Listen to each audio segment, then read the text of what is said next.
आइए महाराज जी, बहुत स्वागत है आपका TV9 भारतवर्ष में। वृंदावन से हमें कहा जाएगा कि आप बाहर के हैं, तो फिर बताइए इस देश में कौन व्यक्ति कहाँ जाएगा। अनिरुद्धाचार्य यदि वृद्ध माओं की सेवा और यहाँ की सेवा करता है तो कुछ लोगों को कष्ट होता है। बांग्लादेश भारत का हिस्सा था, है और रहेगा। ये भारत के बंटवारा जिन लोगों ने किया, तो ऐसा क्यों बांटा? कुछ साधु संत हैं कहते हैं इनको बाहर से आए, इनको चला जाना चाहिए। संत वृंदावन में नहीं है। यदि सेवा करना व्यापार है तो ऐसा व्यापार सबको कर लेना चाहिए। ये आरोप आप पर ये लगता है कि आप तो इस गद्दी का सम्मान नहीं करते, इसका दुरुपयोग करते हैं। यदि आपको 90 लोग अच्छा कहेंगे तो 10 लोग बुरा कहेंगे। इस वजह से भी ईर्ष्या करते हैं क्या आपसे लोग? हाँ, करते होंगे। निंदक नियरे राखिए आंगन कुटी छवाए। उनमें से किसी करीब तो रखा नहीं है। आपको रखा है ना करीब। आपने क्या ऐसा कहा था राधा रानी जी को लेके कि ब्रज के कुछ लोगों ने कहा कि अपमान हो गया? ये जिसका जैसा दृष्टिकोण है मुझे देखने का, वो अपने अपने दृष्टिकोण से देखता रहता है। मैंने एक टिप्पणी सुनी करौली सरकार की, वो कहते हैं कि वो तो ड्राइवर खलासी रहे हैं, वो क्या जाने कथावाचन। मर्यादा में मैं अनिरुद्धाचार्य जी बोलता हूँ, अनिरुद्ध बोलने का भी मन नहीं करता इस आदमी को। वो ट्रक में क्लीनर था, ड्राइवर का सहयोगी।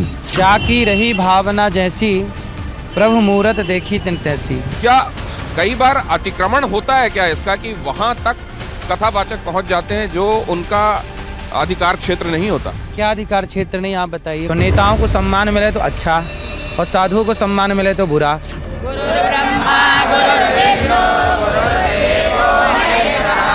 हम तो कहते हैं गुरुकुल में भी तलवार सिखाना सिखाओ। बच्चों को झांसी की रानी, बेटी को और बेटों को शिवाजी बनाओ। गौ माता राष्ट्र माता होनी चाहिए ना? बिल्कुल बिल्कुल बिल्कुल। आप लोग नहीं चाह रहे हैं गौ राष्ट्र माता हो। आप क्या बात कर रहे हैं? कोई न्यूज वाला आवाज उठाता है, डिबेट होती है गौ माता के। अनिरुद्धाचार्य के विरोध में जैसी डिबेटें हुई, गौ माता की रक्षा में कब डिबेट होती? नाश हो रही संस्कृति का, हिंदुत्व का नाश हो जाएगा। आग लगी आकाश में बरस रहे अंगार, संत न होते जगत में तो जल जाता संसार। कई लोग ये कहते हैं कि आप केवल शास्त्रों के हिसाब से चीजें देखते हैं, संविधान के हिसाब से नहीं। संविधान हम तोड़ कहाँ रहे हैं?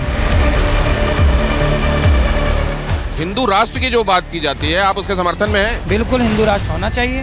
मैं महाराज जी से 2-3 चीजों के लिए असहमत हूँ। तो गौ माता को राष्ट्र माता होना चाहिए, हिंदू राष्ट्र होना चाहिए, लेकिन विलम्ब हो रहा है तो आप कह रहे हैं कि आप लोग इसके लिए जिम्मेदार। जब व्यास मंच से बैठ करके हम इस प्रकार के शब्दों को यूज करेंगे। तो लड़कियां लाते हैं 25 साल की, अब 25 साल की लड़की 4 जगह वो मुंह मार चुकी होती है।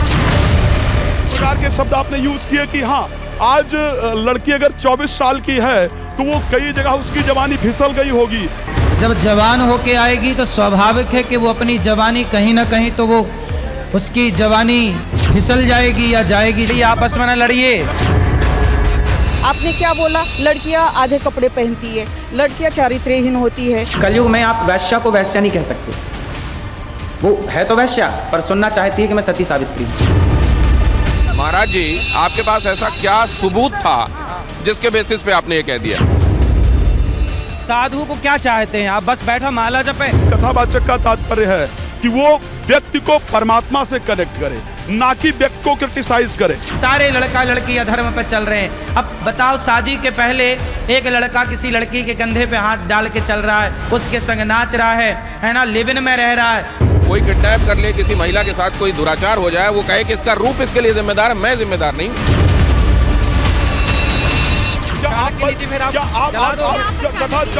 बताने के लिए आप मंच पर नहीं बैठे हुए। आप कह रहे हैं कि मैं कैसे भी मंच से बोलूंगा, नहीं बोल सकते।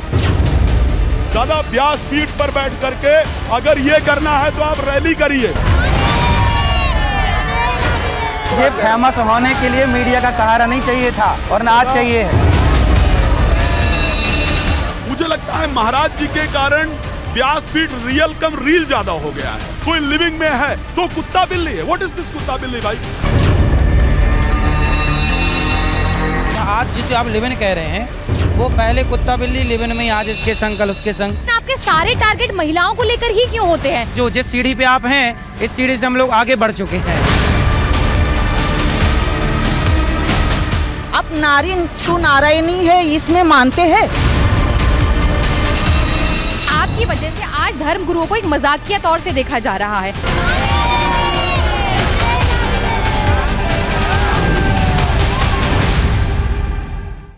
नया साल और बहुत सारी नई बातें जिनके बारे में पुरानी बातों के संदर्भ में भी कुछ नया जानना है और नई कही हुई बातों के बारे में भी वो नए आयाम जानने हैं जो अनिरुद्धाचार्य जैसे बहुत ज़्यादा सुने जाने वाले कथावाचक कहते हैं। तो वो तमाम लोग जिनकी कही हुई बातों का असर देखने को मिलता है, उनकी कही हुई, उनकी की हुई क्रियाओं की प्रतिक्रिया देखने को मिलती है, उन्हीं में से एक हैं अनिरुद्धाचार्य भी।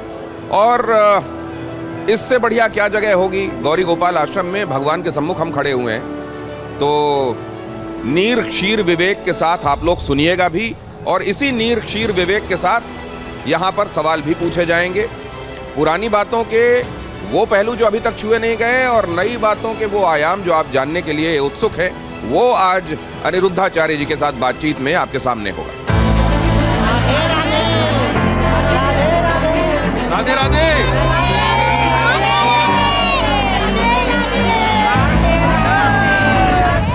तो अनिरुद्धाचार्य जी सनातन के संदर्भ में सबसे ज़्यादा जिन लोगों को आज के दौर में लोग रेफर करते हैं, सुनते हैं, उनमें से एक अनिरुद्धाचार्य जी, गौरी गोपाल आश्रम। और यहाँ से आज हम जब ये यात्रा शुरू करेंगे तो ब्रिज का वो दृश्य भी आपके सामने होगा जिसके दर्शन अपने आप में तारने वाले होते हैं, और अनिरुद्धाचार्य जी के साथ वो बातें तो होंगी ही जो आप मुझे उनसे करते हुए देखने के लिए उत्सुक हैं। तो आइए महाराज जी, बहुत स्वागत है आपका TV9 भारतवर्ष में। बहुत बहुत धन्यवाद TV9 भारतवर्ष का कि आप यहाँ आए गौरी गोपाल, और आपने यहाँ की सारी सेवाओं को जनता जनार्दन तक पहुँचाया। आचार्य जी, बहुत सारी बातें आपकी पहले से जनता जनार्दन तक है, उनके संदर्भ में भी बहुत सारी दिलचस्पी है जो आज आपके सामने रखूंगा। बिल्कुल बिल्कुल, जरूर। तो आइए भगवान को प्रणाम करते हुए आगे बढ़ते हैं। यहाँ पर देखिए, लोग दोनों तरफ कतारों में आचार्य जी की एक झलक के लिए यहाँ पर खड़े हुए हैं, और देखिए किस तरीके से उनके लिए हर दिन ये जन सैलाब उमड़ता है। और देखिए, इनमें माताएं भी हैं, वृद्धाएं भी हैं। पूरी दुनिया में जब ये बात एक तरीके से प्रसारित भी हुई और प्रचारित भी कि महिलाएं और महिलाओं के संदर्भ में अनिरुद्धाचार्य जी की कही हुई बातें, वो क्या उसमें सच्चाई है, साफगोई है, या उन्होंने कुछ ऐसा कहा है जो लोगों को ठेस पहुंचाने वाला है। राधे राधे।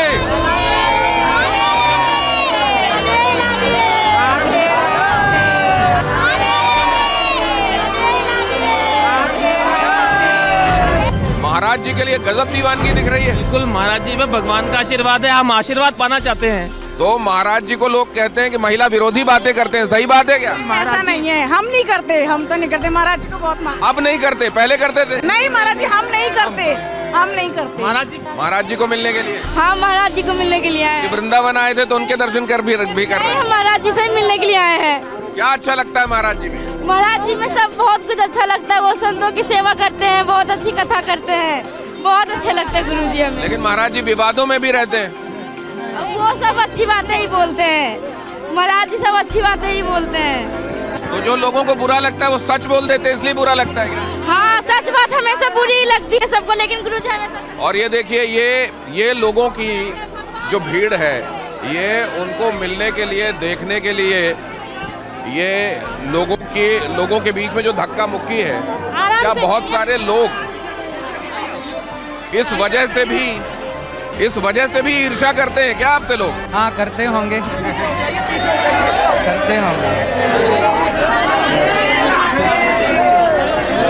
तो महाराज जी कहते हैं कि इससे वो इनकार नहीं करते कि हाँ, ये भी एक वजह हो सकती है कि लोग उनसे ईर्ष्या करते हो सकते हैं। चाहने वाले ज्यादा हैं कि ईर्ष्या करने वाले?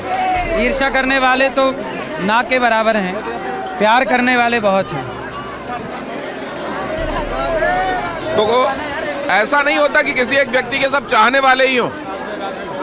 राम और माता जानकी का भी लोग विरोध किए हैं, तो ये बैलेंस है, कुछ अच्छे लोग कुछ बुरे लोग। यदि आपको 90 लोग अच्छा कहेंगे तो 10 लोग बुरा कहेंगे, और वो सुनना चाहिए। उससे फर्क पड़ता है आपको? क्या फर्क पड़ेगा, वो अपना काम कर रहे हैं, हम अपना काम कर रहे हैं।